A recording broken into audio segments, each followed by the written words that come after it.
শক্তি শক্তি শক্তি বৃদ্ধি করা আমল, পাওয়ার পাওয়ার ক্ষমতা ক্ষমতা বৃদ্ধি করার আমল।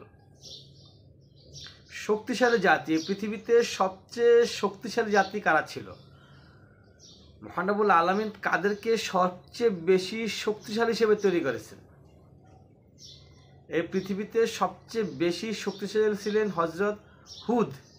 হজরত হুদ আলাইহিস সালামের জাতি ছিল সবচেয়ে বেশি শক্তিশালী।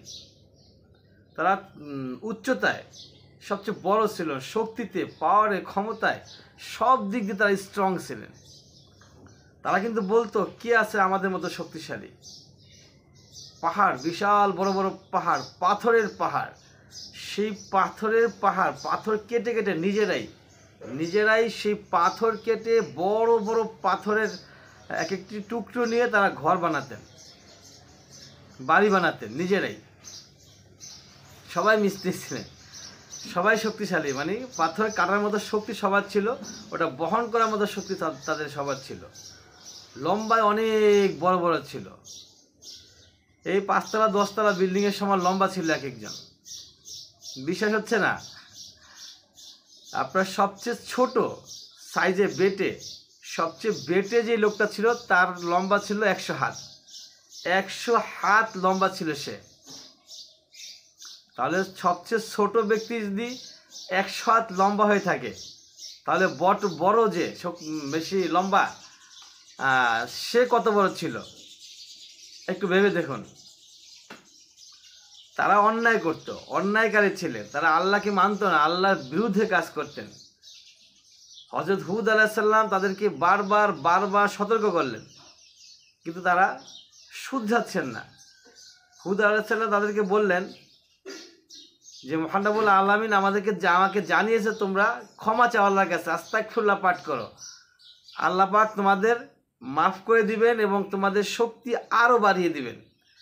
তোমাদের যে শক্তি আছে সেই শক্তিটাকে আরও বাড়িয়ে দিবেন। কিসের মাধ্যমে? আস্তাগফিরুল্লাহ, যে আল্লাহ আমাদের ভুল হয়ে গেছে, আমাদেরকে ক্ষমা করুন, আস্তাগফিরুল্লাহ, আমাদের মাফ করে দেন, আমাদের ক্ষমা করে দেন। তোমরা এই আল্লাহর কাছে মাফ চাও, ক্ষমা চাও, আল্লাহ পাক তোমাদেরকে ক্ষমা করে দিবেন, আরও শক্তিশালী বানিয়ে দিবেন। আমরা জানি এই হুদ আলাইহিস সালাম জাতিরা সমকামিতায় লিপ্ত ছিল, তারা সমকামিতায় লিপ্ত ছিল এবং একটা পর্যায়ে তাদের এই অন্যায় অত্যাচার এতটাই বৃদ্ধি পেয়েছিল, তারা এতটাই খারাপ কাজে লিপ্ত হয়ে গিয়েছিল যে তারা পরবর্তীতে মহান রব্বুল আলামিন তাদেরকে ধ্বংস করতে বাধ্য হয়। সমস্ত কওমকে উল্টায়া মাটির চাপা দিয়ে দেয়।